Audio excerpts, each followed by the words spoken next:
உங்க brain power பூஸ்டா இருக்கணுமா? உங்க ஃபோக்கஸ் இம்ப்ரூவா இருக்கணுமா? உங்க ஃபுல் பாடி சிஸ்டமும் ரீஸ்டார்ட் ஆகணுமா?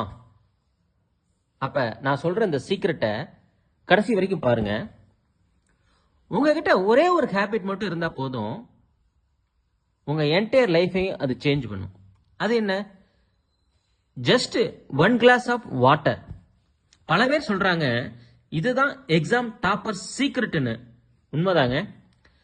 டெய்லி காலையில எழுந்த உடனே ஒரு டம்ளர் தண்ணி குடிச்சீங்கன்னா உங்க உடம்புல ஓவர் நைட்டா நடந்த டீஹைட்ரேஷன் நீங்கும். அதுவும் முக்கியமா மெமரி பவர் இன்க்ரீஸ் ஆகும். உங்ககிட்ட இருக்கிற அந்த லேசினஸ் இருக்கு இல்லையா, அது கண்டிப்பா குறைஞ்சிரும். அதனாலதான் டாப்பர்ஸ் எல்லாரும் காலையில நேரமே ஒரு கிளாஸ் ஆஃப் வாட்டர் குடிக்கிறத லைஃப் சீக்ரெட்டா சொல்றாங்க. நான் டெய்லி குடிக்கிறேன். நீங்க டெய்லி ஒரு டம்ளர் வாட்டர் குடிக்கிறீங்களா? கமெண்ட் பண்ணுங்க.